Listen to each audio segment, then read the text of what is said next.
युद्धविरामाच्या संकेतानंतर सोन्याच्या दरामध्ये प्रतितोळा 5,500ची वाढ। आजचा भाव 1,45,000 रुपये। चांदीच्या दरांमध्ये 10,000 रुपयांची वाढ। भोंदू अशोक खरातची काल 10 तास कसून चौकशी। खरातची पोलीस कोठडी आज संपत असल्यामुळे पुन्हा एकदा कोर्टात हजर करणार। खरातच्या विरोधामध्ये काल आणखी 3 नवे गुन्हे दाखल। भोंदूबाबा अशोक खरातचे आणखी काळे कारनामे उघड। चिंचोके, रबरी साप, बनावट खड्यांबरोबर मध विकून भक्तांना गंडवलं। लैंगिक अडचणी घेऊन येणाऱ्यांना 1 किलो मधाची बाटली 9 लाख रुपयांना विकायचा। भोंदूबाबा अशोक खरातच्या प्रकरणी मुख्यमंत्री देवेंद्र फडणवीस आज विधानसभेत निवेदन देणार। मुख्यमंत्री विधानसभेत नेमकी कोणती माहिती देणार याकडे लक्ष। नीलम गोऱ्हे यांना उपसभापती पदावरून हटवा। ठाकरे सेना, काँग्रेस, शरद पवारांची राष्ट्रवादी आज विधान परिषदेमध्ये प्रस्ताव मांडणार। सातारा एसपीच्या प्रकरणी गोऱ्हेंनी अधिकारांचा गैरवापर केल्याचा विरोधकांचा आरोप। विधान परिषदेच्या 9 आमदारांना आज निरोप। उद्धव ठाकरे, नीलम गोऱ्हे, शशिकांत शिंदे, अमोल मिटकरींसह 9 आमदारांचा कार्यकाळ संपणार। ठाकरेंच्या निरोप समारंभामध्ये मुख्यमंत्री आणि उपमुख्यमंत्री नेमकं काय बोलणार याकडे लक्ष। ख्रिश्चन, मुस्लिम यांना अनुसूचित जातींचा दर्जा देता येणार नाही। सुप्रीम कोर्टाचा ऐतिहासिक निर्णय। फक्त हिंदू, शीख आणि बौद्धांनाच अनुसूचित जातीचा दर्जा असा कोर्टाचा निर्वाळा। कॅनडाची गायिका आणि अभिनेत्री नोरा फतेहीची भारतामधून हकालपट्टी होण्याची शक्यता। 10 वकिलांची टीम मंत्रालयात। वर्क परमिटचा गैरफायदा घेतल्याचा आरोप।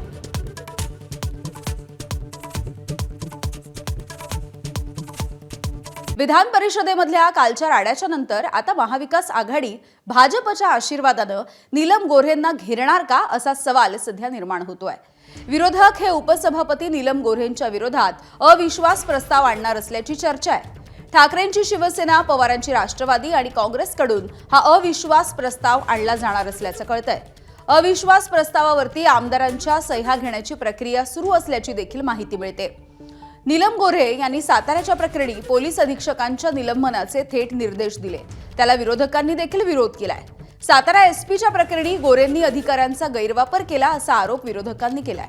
दरम्यान या अविश्वास प्रस्तावाला भाजपही पाठिंबा देण्याच्या तयारीत असल्याची माहिती सूत्रांकडून येते आहे। मात्र अधिवेशनाला 2 दिवस शिल्लक असल्यामुळे अविश्वास प्रस्ताव पटलावरती येण्याची शक्यता काहीशी कमी आहे। त्यातही गोऱ्हे यांचा विधान परिषदेमधला कार्यकाळ देखील आता संपणार आहे।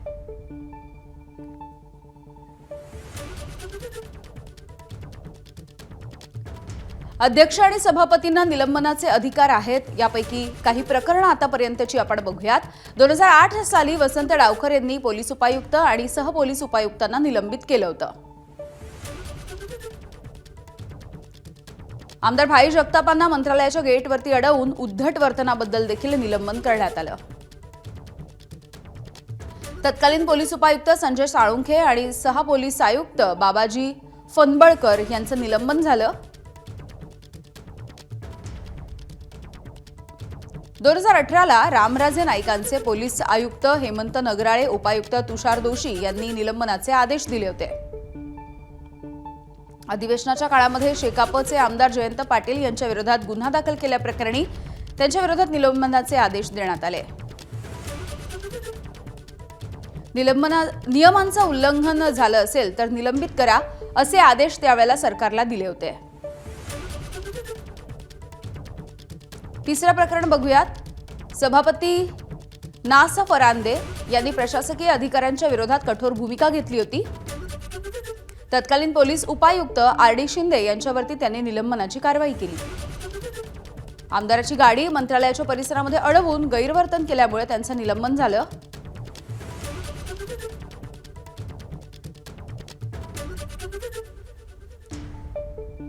तर विधान परिषदेच्या उपसभापती नीलम गोऱ्हे यांनी काल साताऱ्याचे पोलीस अधीक्षक तुषार दोशी यांना निलंबित केलंय। पण गोऱ्हे यांना हा अधिकार आहे का असा प्रश्न ग्रामविकास मंत्री जयकुमार गोरे यांच्या सोबतच अनेकांनी उपस्थित केलाय। त्यामुळे ही जी प्रकरणं आपण बघितली ती भूतकाळातली काही उदाहरणं होती।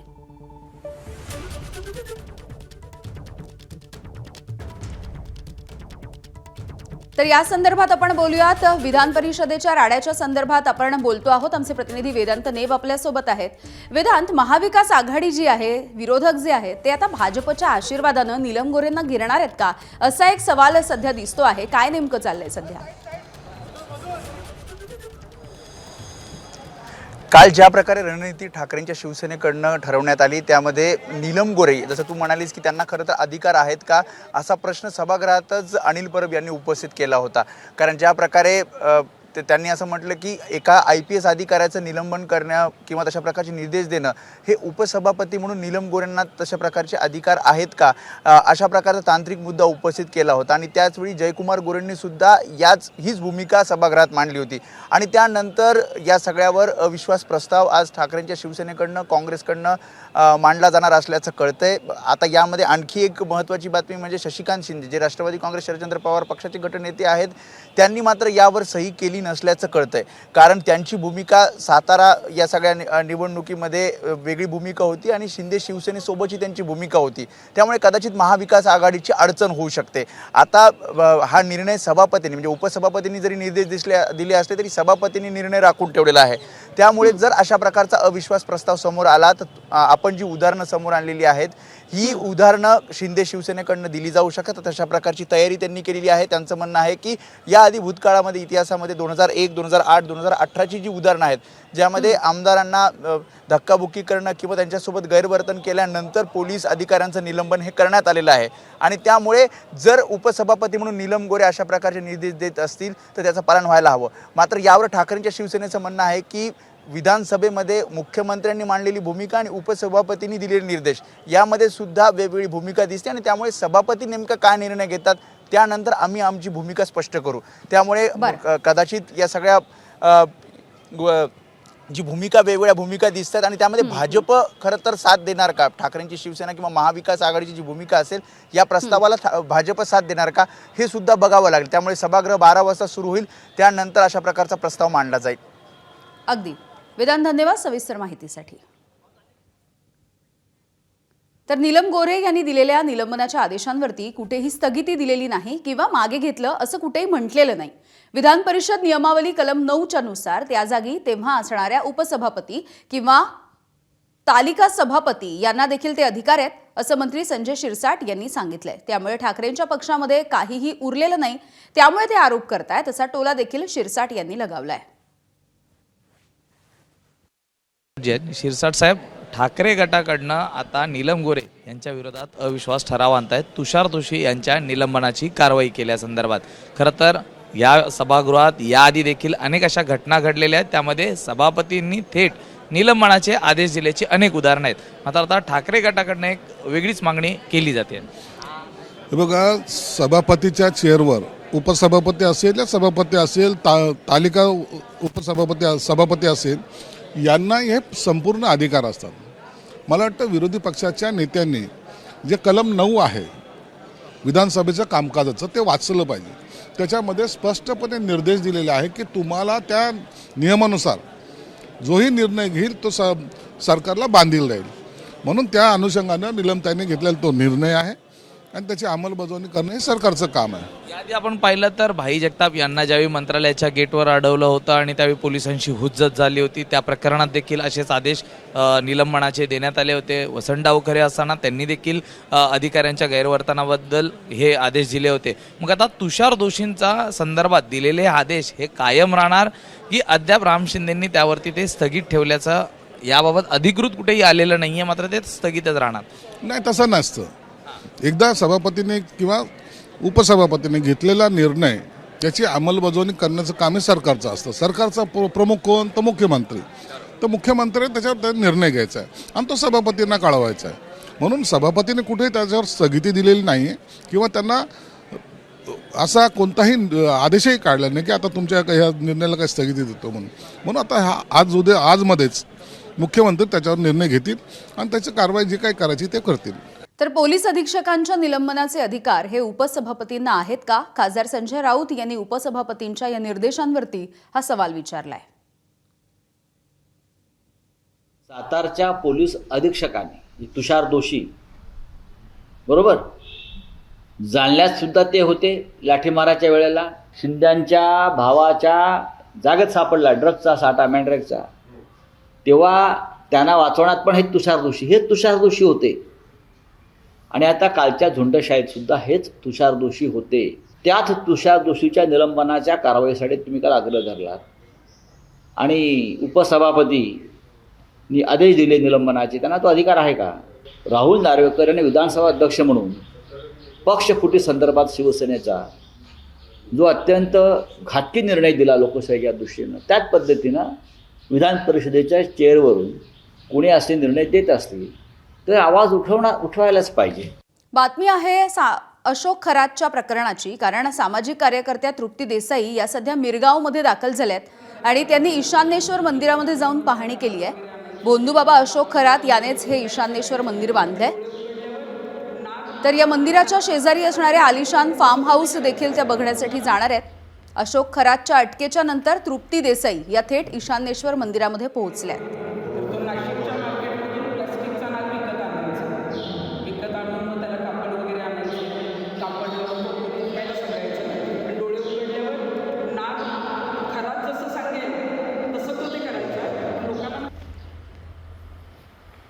आखाती देशामधल्या युद्धाचा परिणाम हा गॅसच्या पुरवठ्यावरती झालाय. कोल्हापूरमधील रिक्षा चालक यांच्यावरती देखील या सगळ्याचा परिणाम जाणवतोय. गॅस पुरवठा कमी आहे, त्यामुळे प्रवासी वाहतूक करणाऱ्या रिक्षांमध्ये गॅस भरता येत नाहीये. त्यामुळे कोल्हापूर शहरामधील सर्व रिक्षा चालक आंदोलन करतायत.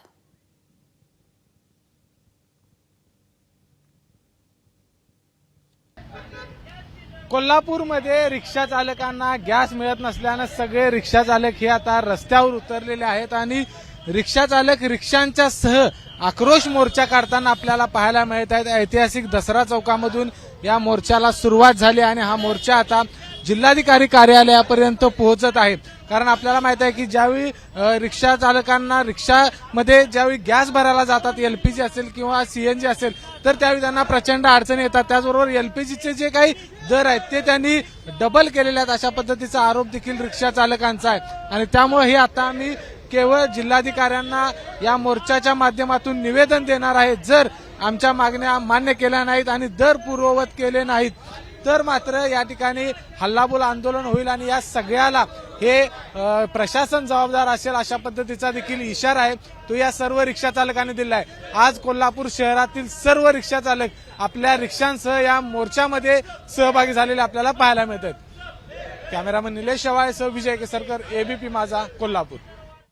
नागपूरमध्ये 3 वेगवेगळ्या कंपन्यांचे एलपीजी रिफिलिंगचे स्टेशन्स आहेत. महत्त्वाचं म्हणजे तिन्ही कंपन्यांच्या गॅसचे दर देखील वेगवेगळे आहेत.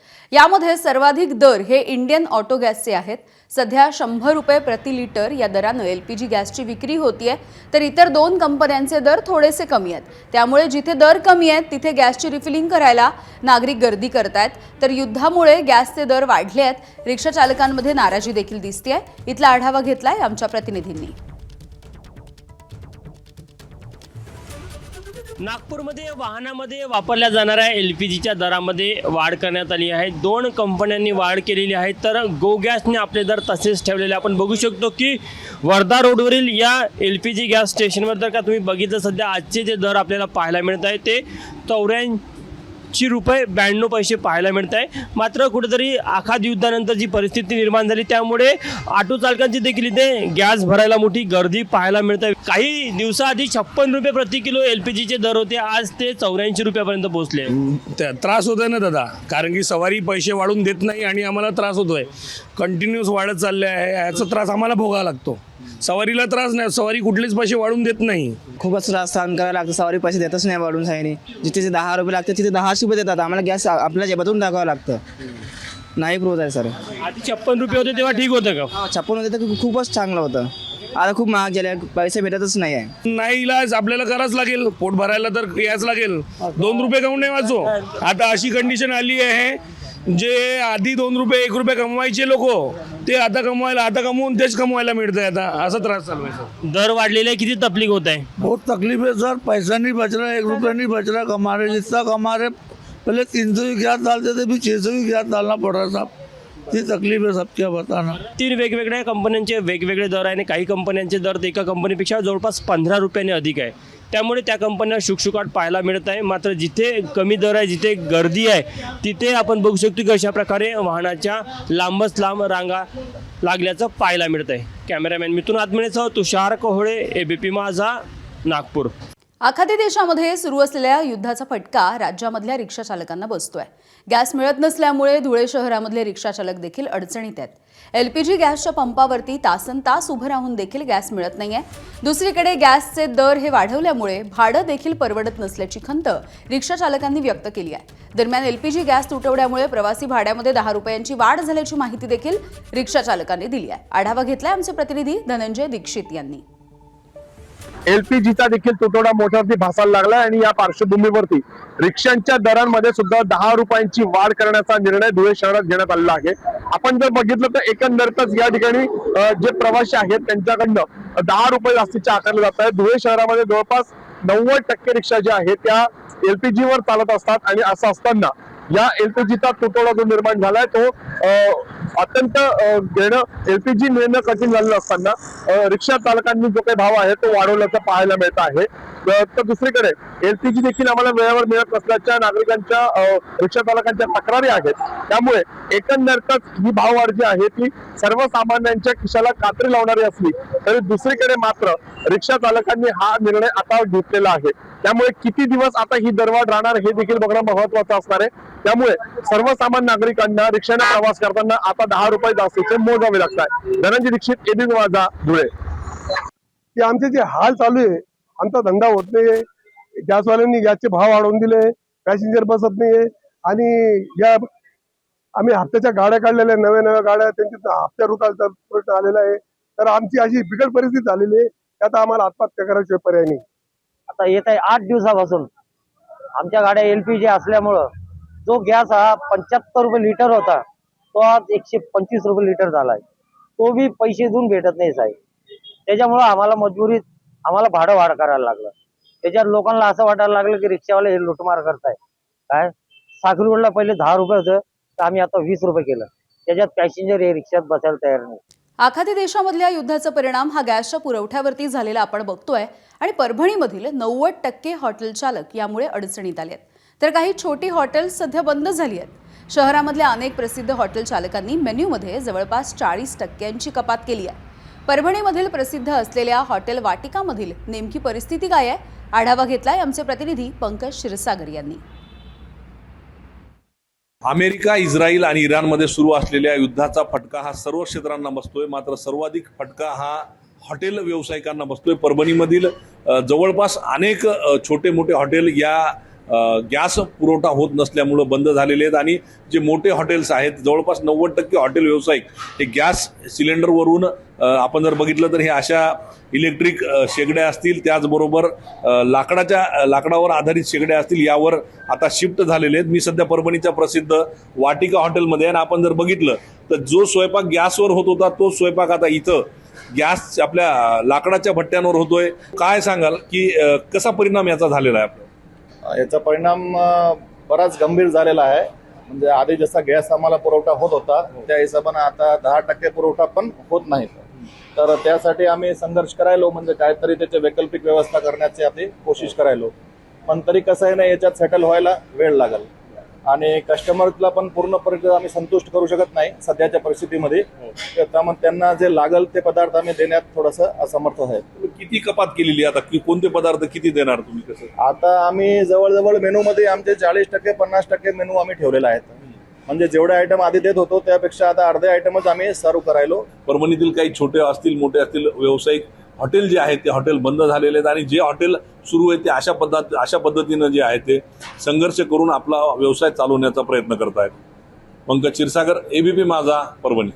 आखातामध्ये सुरू असलेल्या युद्धाचा परिणाम घरगुती गॅसच्या पुरवठ्यावरती होतोय. त्यामुळे नागरिकांना गॅस मिळवण्यासाठी मोठ्या अडचणींचा सामनाही करावा लागतोय. परभणीच्या मानवतमध्ये असलेल्या गॅस एजन्सीच्या बाहेर भर उन्हातान्हात नागरिकांनी गॅससाठी या अशा रांगा लावल्यात. त्यामुळे जवळपास 100 ते 150 नागरिक हे गॅस सिलेंडरसाठी या रांगेमध्ये उभे आहेत. महत्त्वाचं म्हणजे या नागरिकांचे या नागरिकांच्या ज्या गाड्या आहेत, जी वाहनं आहेत, ती राष्ट्रीय महामार्गाच्या बाजूला लावण्यात आली आहेत. त्यामुळे अपघात होण्याची चिन्ह देखील निर्माण झाली आहेत.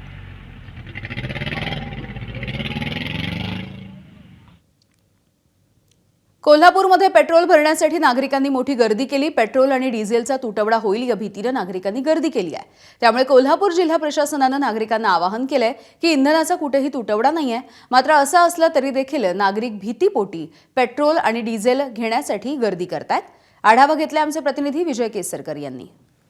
गॅस तुटवड्यानंतर आता कोल्हापूरकरांना भीती आहे ते पेट्रोल आणि डिझेल ह्याचा तुटवडा होतोय की काय, आणि म्हणूनच कोल्हापूर शहरातल्या पेट्रोल पंपावरती अशा पद्धतीनं गर्दी आहे ती पाहायला मिळत आहे. कारण नागरिकांना एक भीतीचं वातावरण त्यांच्या मनामध्ये आहे की पेट्रोल आणि डिझेल हे देखील आता बंद होईल किंवा त्याचा पुरवठा आहे तो कमी होईल. मात्र असं कुठलाही पुरवठा आहे तो कमी होणार नाही. जिल्हा प्रशासनानं कुठेही नागरिकांना पॅनिक होऊ नका अशा पद्धतीच्या सूचना दिलेल्या आहेत. इंधन आहे ते मुबलेक आहे, मात्र तरी देखील अफवेमुळे या ठिकाणी गर्दी करताना आपल्याला पाहायला मिळत आहेत. त्यामुळे नागरिकांना आम्ही देखील आवाहन करतोय की या ठिकाणी कुठलीही गर्दी आहे ती करू नये. जे युद्ध चालू आहे त्याच्यामुळे कदाचित पेट्रोल टंचाई होण्याची शक्यता निर्माण होईल अशी शक्यता वाटते. त्यामुळे आधीच भरून ठेवलेलं बरं. गाडीत पेट्रोल तर पाहिजेच ना. शेवट पेट्रोलसाठी आलेलो आहे. आता गाडी चालवायची म्हणजे पेट्रोलशिवाय पुढे काही चालतच नाही. भीती आहे काय तुम्हाला पेट्रोल डिझेल संपेल? तसं काय नाही, तसं काय होऊ शकत नाही सोडा. काय तर आपण बघितलं या ठिकाणी नागरिकांचं म्हणणं आहे की पेट्रोल आणि डिझेल याचा पुरवठा जर खंडित झाला तर मग आम्ही काय करायचं, आणि म्हणून या ठिकाणी खूप मोठी गर्दी आहे, खूप मोठे रांगा आहेत ती लागलेली पाहायला मिळते. म्हणजे गेल्या 2 दिवसांपूर्वी कोल्हापूर जिल्ह्यातल्या ग्रामीण भागामध्ये अशा पद्धतीचं चित्र होतं आणि आता ते शहरातल्या या पेट्रोल आणि डिझेलच्या पंपांवरती अशा पद्धतीचं चित्र आहे ते पाहायला मिळते. त्यामुळे जिल्हा प्रशासनानं नागरिकांना योग्य त्या सूचना दिलेल्या आहेत. कुठेही डिझेल असेल पेट्रोल असेल याचा पुरवठा कमी नाही, त्यामुळे नागरिकांनी पॅनिक होऊन जाऊ नये. कॅमेरामन निलेश शेवाळेसह विजय केसरकर, एबीपी माझा, कोल्हापूर. रत्नागिरी शहरामध्ये देखील काही पेट्रोल पंपांवरती काल संध्याकाळच्या नंतर नागरिकांनी गर्दी केली आहे. पेट्रोल आणि डिझेलचा पुरवठा तसंच त्याच्या किमती या संदर्भात वेगवेगळ्या चर्चा सध्या समाज माध्यमांवरती होत आहेत. त्यामुळे शहरामधल्या पंपांवरती कमी अधिक गर्दी दिसून येतेय. रत्नागिरी शहरामधील मध्यवर्ती ठिकाणी असलेला एक पेट्रोल पंप काल सुट्टीमुळे बंद होता. त्यामुळे शहरामधल्या इतर पेट्रोल पंपांवरती गर्दी वाढतीये. शहरामधील एका पंपावरचा पेट्रोल आणि डिझेल संपलेलं आहे. मात्र पेट्रोल आणि डिझेलचा पुरवठा सुरळीत असल्याचं सध्या पेट्रोल पंप चालकांनी सांगितलंय.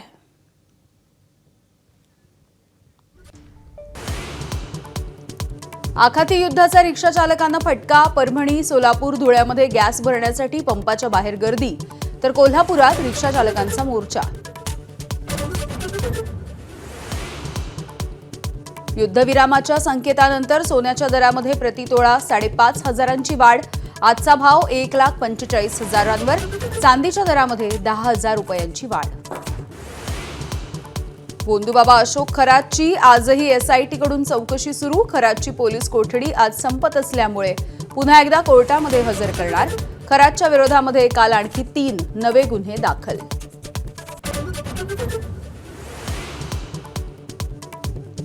गोंदूबाबा अशोक खरातचे आणखी काळे कारनामे उघड. चिंचोके, रबरी साप, बनावट खड्यांबरोबरच मध विकून भक्तांना गंडवलं. लैंगिक अडचणी घेऊन येणाऱ्यांना 1 किलो मधाची बाटली 9 लाखांना विकायचा. गोंदूबाबा अशोक खरातच्या प्रकरणी मुख्यमंत्री देवेंद्र फडणवीस आज विधानसभेत निवेदन देणार. मुख्यमंत्री विधानसभेत नेमकी कोणती माहिती देणार याकडे लक्ष. नीलम गोरेंना उपसभापती पदावरून हटवा. ठाकरे सेना, काँग्रेस, शरद पवार यांची राष्ट्रवादी आज विधान परिषदेमध्ये प्रस्ताव मांडणार. सातारा एसटीच्या प्रकरणी गोऱ्हेंनी अधिकारांचा गैरवापर केल्याचा विरोधकांचा आरोप. बारामतीच्या पोटनिवडणुकीसाठी सुनेत्रा पवार 6 एप्रिलला उमेदवारी अर्ज भरणार. पवार गट उमेदवार देणार नसल्याबद्दल सुनील तटकरे यांनी मानले सुप्रिया सुळेंचे आभार. बिनविरोध निवडणुकीसाठी काँग्रेसचे नेते उद्धव ठाकरेंना भेटणार. ख्रिश्चन आणि मुस्लिमांना अनुसूचित जातींचा दर्जा देता येणार नाही. सुप्रीम कोर्टाचा ऐतिहासिक निर्णय. फक्त हिंदू, शीख आणि बौद्धांनाच अनुसूचित जातीचा दर्जा, असाही कोर्टाचा निर्वाळा. संरक्षण मंत्री राजनाथ सिंह यांनी उच्चस्तरीय बैठक घेतली आहे. पश्चिम आशियामधल्या युद्धस्थितीचा देखील त्यांनी आढावा घेतलाय आणि भारताच्या संरक्षण सज्जतेचा देखील त्यांनी या बैठकीमध्ये आढावा घेतलाय. CDS अनिल चौहान आणि तिन्ही सेना प्रमुख हे या बैठकीमध्ये सहभागी होते. DRDOचे प्रमुख समीर कामत हे देखील या उच्चस्तरीय बैठकीमध्ये सहभागी होते. त्यामुळे संरक्षण मंत्री राजनाथ सिंह यांनी ही एक महत्त्वाची बैठक बोलावली. गेल्या काही दिवसांमधून पश्चिम आशियामध्ये ज्या पद्धतीने युद्धाचं सावट आहे या सगळ्या स्थितीचा त्यांनी आढावा देखील घेतलेला आहे. सोबतच आपल्या भारताची संरक्षण सज्जता नेमकी कशी आहे याविषयी देखील चर्चा झाली आहे.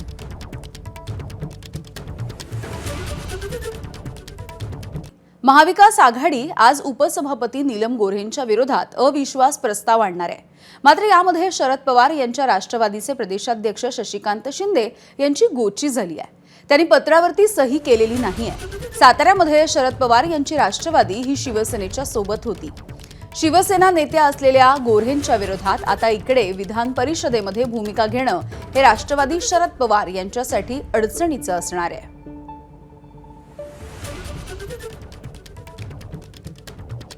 आपल्यासोबत ठाकरेंच्या शिवसेनेचे आमदार सचिन अहिर आहेत. पदाचा म्हणजे अधिकार नसताना सुद्धा काल निर्णय सातारा SP-ना निलंबित करण्याचा नीलम गोऱ्हे यांनी घेतला. या सगळ्या संदर्भात आपण एक रणनीती आखतात असं कळतंय. त्यामध्ये कोण कोण आहे, म्हणजे विरोधी पक्षांमध्ये कोण कोण? काँग्रेस पक्षाचे सर्व लोकांनी दिलेले आहेत. राष्ट्रवादीमध्ये शशिकांत शिंदेंची भूमिका ही वेगळी यासाठी होती कारण साताऱ्याचे SP बदल होते. आम्ही पण काही वेगळी भूमिका मांडलेली नाही हे लक्षात घ्या. आमचं म्हणणं त्यांचे अधिकार आहेत, पण तालिका अध्यक्ष ज्यावेळी विधानसभेचा त्यांनी घेतलेला एक निर्णय सरकार बदली करतो याच प्रकरणामध्ये माननीय मुख्यमंत्री वेगळी भूमिका मांडतात आणि उपसभापतींनी निर्णय अगोदर जाहीर करून झाला. म्हणून आम्ही तेव्हा अधिकार त्यांना आहेत का, आणि अधिकार जर असेल तर तो सस्पेंडेड झालेला अधिकारी SP राहणार आहेत का, हा मूलभूत प्रश्न विचारण्याचं काम केलं आणि म्हणून सभापतींनी तो निर्णय राखून ठेवलेला आहे. राष्ट्रवादी काँग्रेस पक्ष सोबत असणार का तुमच्या? राष्ट्रवादी काँग्रेस पक्ष बरोबर राहणार ना, महाविकास आघाडीचा घटक आहे. तर काल पण ज्यावेळी आम्ही पवार साहेबांना भेटायला गेलो त्यावेळी आहेत. मात्र शशिकांत शिंदे व्यक्ती म्हणून सातारामध्ये त्यांची जी भूमिका आहे ही सुस्पष्ट आहे, म्हणून ते त्याच्यात अंतर्भूत होतील की नाही. पण खडसे साहेब असतील किंवा त्यांचे इतर सदस्य असतील नक्कीच राहतील. शेवटचा प्रश्न, राखून ठेवलेला आहे सगळ्या निर्णय सभापतींनी, तर आता प्रश्नोत्तर झाल्यानंतर हा निर्णयाच्या बाबतीतली चौकशी व्हायला पाहिजे, निर्णय द्यायला पाहिजे असं आम्ही अभिप्रेत आहेत. निर्णय झाला तर चांगली गोष्ट आहे. जर निर्णय झाला, निर्णय म्हणजे काही आधीही निर्णय घेतलेले गेलेले आहेत इतिहासामध्ये. बघा, माननीय सभापती उपसभापतीच्या अधिकाराबद्दल कुठचाही वाद नाही आहे, पण याच अधिवेशनामध्ये तालिका अध्यक्षाने विधानसभेमध्ये घेतलेले निर्णय बदललेले सरकारने खाली वेगळी भूमिका मारली, उपसभापतींनी वेगळी भूमिका. म्हणून आम्ही तो प्रश्न तांत्रिक मुद्दा अनिल परबजींनी ठेवलेला आहे. सभापतींनी योग्य रीतीने ते मार्गदर्शन केलं, त्याचा सुस्पष्ट चर्चा होऊन मग करेल, आणि नाही झालं तर काय रणनीती करायची असेल ते आम्ही आमदार म्हणून बसून करण्याचं काम करू. त्यामुळे ज्या प्रकारे आपण बघितलं की सभापतींनी निर्णय राखून ठेवला आणि तो निर्णय नेमका काय दिला जातो यावर पुढची रणनीती ठाकरेंची शिवसेना, काँग्रेस त्यासोबत त्यांचं असं म्हणणं आहे की महाविकास आघाडीची असेल. कॅमेरामन प्रशांत मानेसह मी वेदांत नेब, ABP माझा, मुंबई. बोंधू अशोक खराच्या प्रकरणामध्ये ज्येष्ठ विधिज्ञ अजय मिसर यांची नियुक्ती झाल्याची माहिती सूत्रांनी दिली आहे. सरकारकडून आता ज्येष्ठ विधिज्ञ अजय मिसर यांची ही नियुक्ती होती आहे. अजय मिसर यांनी याआधी 2008 मधील मालेगाव बॉम्बस्फोट, 2011 मधील दादर ऑपेरा हाऊसमधला बॉम्बस्फोट, रवी पुजारी खटला, नाशिक धान्य घोटाळा यासोबतच अनेक महत्त्वाच्या खटल्यांमध्ये सरकारी वकील म्हणून महत्त्वाची भूमिका देखील बजावलेली आहे.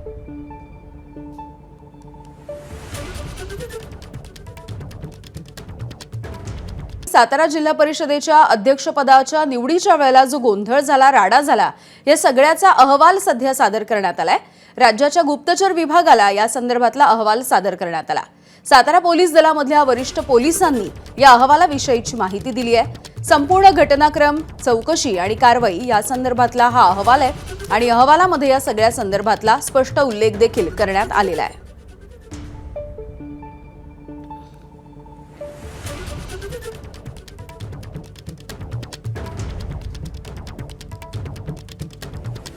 तर साताऱ्यामधल्या जिल्हा परिषदेच्या अध्यक्ष आणि उपाध्यक्ष पदाच्या निवडीच्या वेळेला मोठा गोंधळ झालेला होता. आमदार आणि मंत्र्यांनाच धक्काबुक्की देखील करण्यात आलेली होती. काहीसं गोंधळाचं आणि राड्याचं वातावरण झालेलं होतं. कालपासून सभागृहामध्ये देखील या सगळ्याचे पडसाद उमटताना आपण बघतोय आणि या सगळ्या संदर्भातला अहवाल आता सादर होतो आहे. राज्याच्या गुप्तचर विभागाला या संदर्भातला अहवाल आता सादर करण्यात आलाय. सातारा पोलीस दलामधल्या वरिष्ठ पोलिसांनी या अहवालाविषयीची माहिती देखील दिलेली आहे. या निवड प्रक्रियेच्या वेळेला, निवडणुकीच्या वेळेला नेमकं काय घडलेलं होतं, कशा पद्धतीचं वातावरण होतं, कोणाकोणाचा या सगळ्यामध्ये सहभाग होता गोंधळाच्या वेळेला, या सगळ्याचा घटनाक्रम, त्यानंतर पोलिसांनी केलेली चौकशी आणि कारवाई या सगळ्याचा अहवालामध्ये उल्लेख आहे. पालकमंत्री शंभूराज देसाई आणि कॅबिनेट मंत्री मकरंद पाटील यांना आपल्या सदस्यांना सभागृहामध्ये नेण्यासाठी पोलीस आणि प्रशासनाशी झुंज द्यावी लागली होती. मिकी घई आमचे प्रतिनिधी आपल्याला याविषयीची अधिकची माहिती देतील. मिकी, काय आहे नेमकं या अहवालात, काही कळू शकलाय का?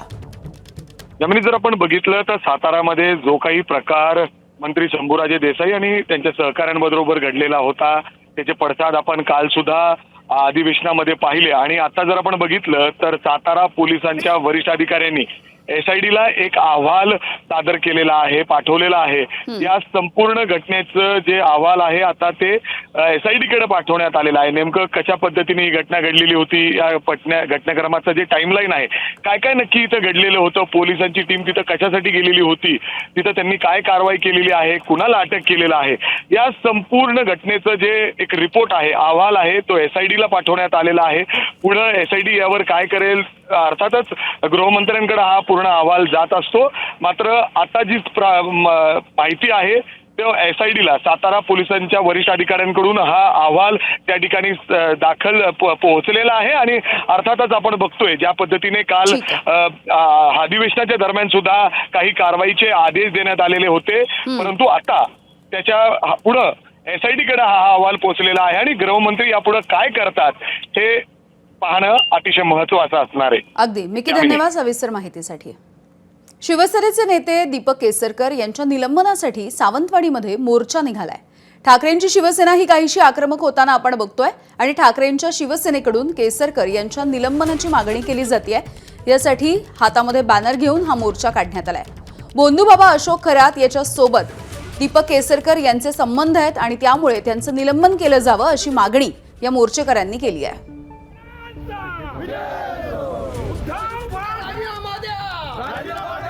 अनेक वेळा केसरकर सांगितलं की महिलांबद्दल मला मोठा आदर आहे, पण ह्याच महिलांबद्दल अत्याचार करणारा भोंदूबाबाच्या बरोबर मोठी सलगी, मोठं प्रेम केसरकरांचं दिसून आलं महाराष्ट्रात. आणि खऱ्या अर्थानं एक ठप्पा या सिंधुदुर्ग ह्या सावंतवाडी विधानसभेवर लागला केसरकरांच्या माध्यमातून. ही खऱ्या अर्थानं मतदार असणारच की लाजीरवाणी बाब आहे, शर्मेची बाब आहे.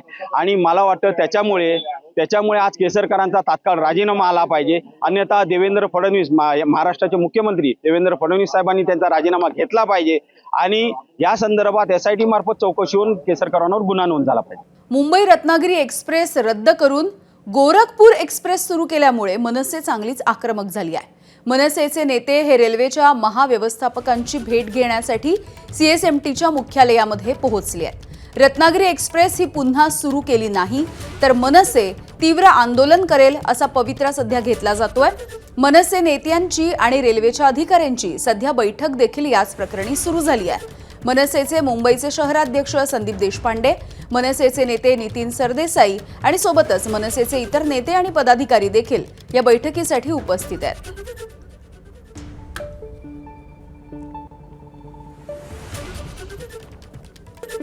राष्ट्रवादी काँग्रेस पक्षाच्या सर्व आमदारांची आज संध्याकाळी देवगिरीवरती बैठक.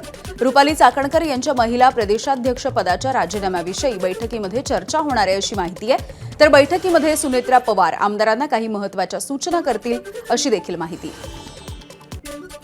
बोंधूबाबा अशोक खरातची पोलीस कोठडी आज संपेल. दुपारी खरातला कोर्टामध्ये हजर करणार. गेल्या 6 दिवसांमध्ये खरातवरती आणखी 6 गुन्हे दाखल. पोलीस नेमकी काय बाजू मांडतील याकडे लक्ष आहे. बोंधूबाबा अशोक खरात याचे आणखी काळे कारनामे उघड होत आहेत. चिंचोके, बनावट खडे याच्या पाठोपाठ मध विकून भक्तांना त्याने गंडवले. 1 किलोची मधाची बाटली तो तब्बल 9 लाख रुपयांना विकायचा. तर तुर्की मधाच्या नावाखाली खरातनं फसवणूक केल्याची माहिती आहे. बोंधूबाबा अशोक खरातची शिर्डीमध्ये कोट्यवधी रुपयांची मालमत्ता असल्याचं समोर. शिर्डीमधल्या वॉटर पार्कच्या शेजारी निमगाव शिवारामध्ये असणाऱ्या कोट्यवधी रुपयांच्या मालमत्तेत खरात भागीदार आहे. शिर्डीमधल्या सिल्वर लॉन्समध्ये खरात भागीदार आहे. या मालमत्ता त्यानं कशा मिळवल्या याची देखील चौकशी. अशोक खरातच्या प्रकरणामध्ये आता प्रहारचे बच्चू कडू अडचणीत येण्याची शक्यता. बच्चू कडू यांचा अशोक खरातच्या पाया पडतानाचा व्हिडिओ व्हायरल. भाजपचे मंत्री व्हाल तेव्हा तुम्ही इथे या, दोघांमधला संवाद.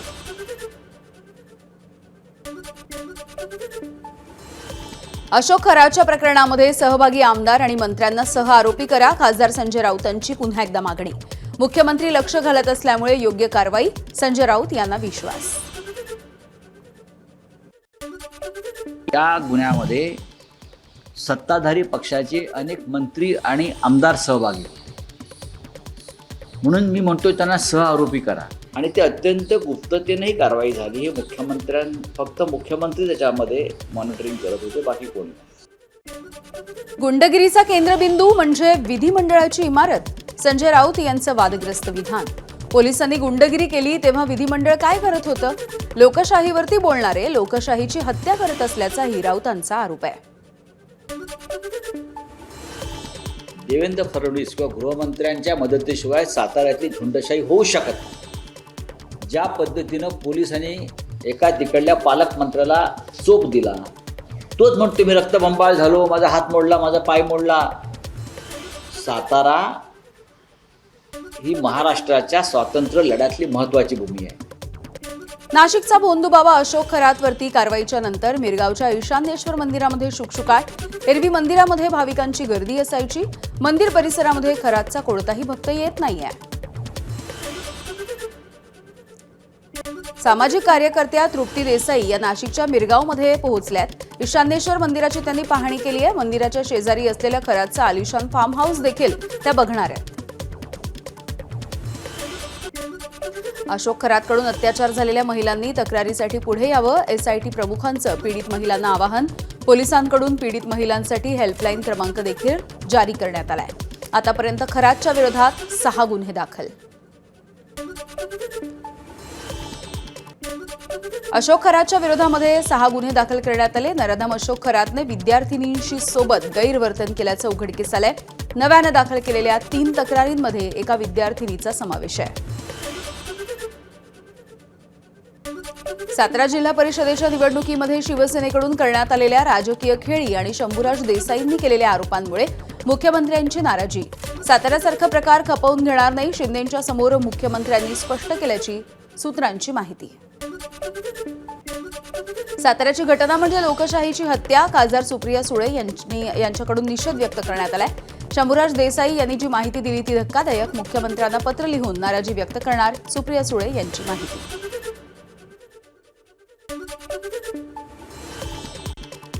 पण हे दुर्दैव आहे की महाराष्ट्राच्यासाठी ही जी काही साताऱ्याची घटना झाली ही लोकशाहीची हत्या आहे. आणि मी माननीय मुख्यमंत्र्यांना याच्यासाठी पत्र लिहिणार आहे, कारण का हे अतिशय अस्वस्थ करणारी गोष्ट. साताऱ्यामध्ये ड्रग्ज सापडलं तेव्हा शिंदेंच्या भावाला वाचवणारे तुषार दोषीच. संजय राऊत यांचा पुन्हा एकदा आरोप. दोषींनी तुम्हाला 2 वेळा वाचवलं. नीलम गोऱ्हेंना दोषींचं निलंबन करण्याचा अधिकार आहे का? संजय राऊत यांचा सवाल. शिंदेच्या भावाच्या जागेत सापडला ड्रग्जचा साठा, मॅन्ड्रेकचा, तेव्हा त्यांना वाचवण्यात पण हे तुषार दोषी होते. आणि आता कालच्या झुंडशाहीत सुद्धा हेच तुषार दोषी होते. ज्या तुषार दोषीने तुम्हाला 2 वेळा मदत केली बेकायदेशीरपणे, त्याच तुषार दोषीच्या निलंबनाच्या कारवाईसाठी तुम्ही का लागलं? विधान परिषदेच्या 9 आमदारांचा आज निरोप समारंभ आहे. उद्धव ठाकरे, विधान परिषदेच्या उपसभापती नीलम गोऱ्हे, राष्ट्रवादी शरद पवार पक्षाचे प्रदेशाध्यक्ष शशिकांत शिंदे, राष्ट्रवादीचे अमोल मिटकरी यांचा कार्यकाळ 13 मे रोजी संपणार आहे. बारामती विधानसभेची पोटनिवडणूक बिनविरोध करा, खासदार सुप्रिया सुळे यांची महाविकास आघाडीला विनंती. सुनेत्रा पवार यांची निवडणूक बिनविरोध करण्याचं आवाहन.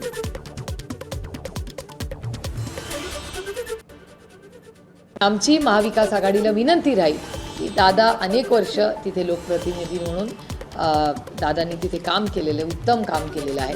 आणि आज वहिनींना अशा प्रक्रियेत ह्या सगळ्या सिच्युएशनमध्ये ही जबाबदारी घ्यावी लागते. तर आमच्याकडून विनंतीच सगळ्यांना राहील की सुनेत्रा वहिनी पवार यांचं इलेक्शन आमच्या तरी मनात आहे की ते बिनविरोध व्हावं. पुण्यामधल्या नवले पुलावरच्या अपघाताचा मुद्दा विधानसभेत मांडण्यात आला. आमदार भीमराव तापकीर यांनी हा मुद्दा उचलला. तांत्रिक चुकांमुळे या ठिकाणी अपघात होत आहेत. मंत्री योगेश कदम यांचं उत्तर, लवकरच 6,000 कोटींचा एलिव्हेटेड पूल बांधण्यात येणार असल्याची देखील माहिती. एक मोठी बातमी बघूया. साताऱ्याच्या राड्या प्रकरणी मुख्यमंत्री कार्यालयामधून डॅमेज कंट्रोल करण्याचा प्रयत्न होतोय. भाजप विरुद्ध शिवसेना हा संघर्ष मुख्यमंत्र्यांच्या दालनामध्ये पोहोचलाय आणि या संदर्भातली बैठक सुरू आहे. भाजप आणि शिवसेनेच्या बड्या मंत्र्यांची बैठकही होणार आहे. फडणवीस, शिंदे, शंभूराज देसाई आणि उदय सामंत हे या महत्त्वाच्या बैठकीमध्ये सहभागी असतील. प्रताप सरनाईक, शिवेंद्रराजे भोसले, जयकुमार गोरे हे देखील सहभागी होतील. महसूल मंत्री चंद्रशेखर बावनकुळे जे काल मध्यस्थी करत होते या सगळ्या प्रकरणी, ते देखील बैठकीसाठी उपस्थित राहतील. या सगळ्यामुळे साताऱ्याचा जो काही प्रकार घडलाय या वादावरती पडदा पडणार की हा वाद कायम सुरू राहणार याची उत्सुकता आहे. सूरज सावंत आमचे प्रतिनिधी आपल्याला या संदर्भात माहिती देतील. सूरज, काल आपण बघितलेलं होतं की शिवसेनेच्या मंत्र्यांची आणि आमदारांची बैठक झाली. चंद्रशेखर बावनकुळे हे मुख्यमंत्र्यांना भेटले, उपमुख्यमंत्र्यांना भेटले आणि आता पुन्हा एकदा एक महत्त्वाची बैठक होणार आहे. नक्कीच काल आपण पाहिलं साताऱ्याच्या जिल्हा परिषदेच्या निवडणुकीत झालेल्या वादाप्रकरणी काल मुख्यमंत्री आणि उपमुख्यमंत्री यांच्यात काल मध्यरात्री मंत्रिपदावरच्या नेत्यांमध्ये देखील एक समन्वय असावा या अनुषंगाने ही महत्वाची बैठक होत आहे. यामध्ये शिवसेनेचे, भाजपचे अनेक मंत्री हे उपस्थित असतील आणि घडलेल्या प्रकारामध्ये चर्चा विनिमय करून त्यातनं एक सुवर्णमध्य काढून पुन्हा एकदा महायुतीचं सरकार कसं भक्कमपणे आहे हे दाखवण्याचा प्रयत्न हा होऊ शकतो. कारण ज्या पद्धतीने काल चित्र होत आहे, विमानाच्या पायऱ्यावरती साधारणच आंदोलन करण्यात आली, विरोधकांना कुठेतरी आयतं खोलीत हे पाहायला मिळालं होतं. याच्यावरनं टीका टिप्पणी ही देखील झालेली आहे. पण महाराष्ट्रापुढे गेलेला हा मेसेज होता, हा चुकीचा होता आणि त्यानंतरच आता कुठेतरी आणि महायुतीमध्ये समन्वय राहावं या अनुषंगाने आता प्रयत्न सुरू आहे. वादावरती पडदा टाकण्याचा नेत्यांकडनं होईल. खालती आता मंत्र्यांचं मनोमिलन हे कसं होतं येणाऱ्या काळात आपलं पाहायला मिळेल. अपडेट जाणून घ्यायचे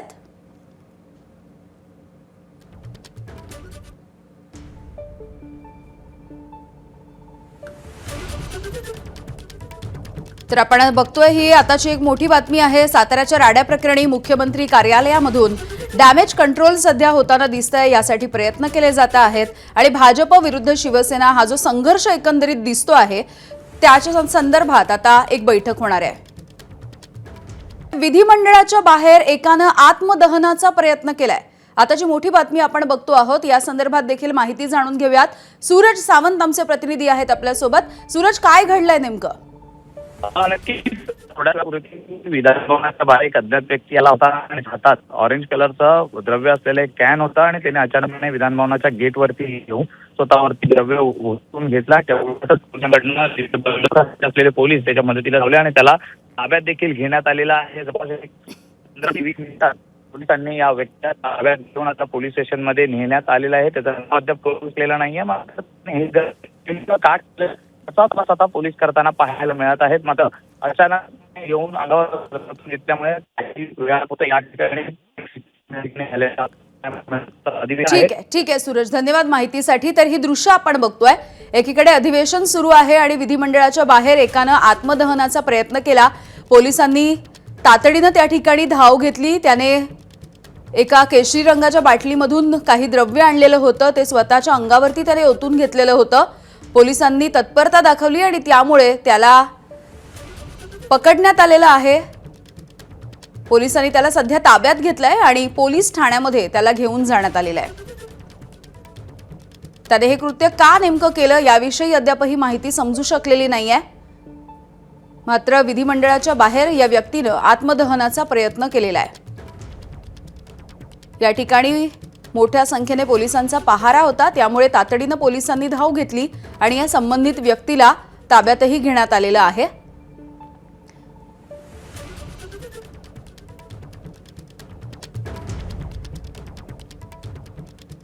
निसर्गप्रेमींसाठी नंदनवन असलेल्या गोंदिया जिल्ह्यातल्या नवेगाव नागझिरा या व्याघ्र प्रकल्पामधून दररोज वन्यजीवांचं दर्शन होतं. कधी वाघाची डरकाळी ऐकू येते, कधी बिबट्याची चपळाई दिसते आणि पर्यटकांचं लक्ष वेधून घेतलं जातं. सध्या एका खोडकर अशा अस्वलाचा व्हिडिओ एका पर्यटकानं कैद केलाय आणि या व्हिडिओमध्ये हे अस्वल चक्क माणसाप्रमाणे 2 पायांवरती उभं राहिलंय, झाडाला पाठ घासताना दिसतंय.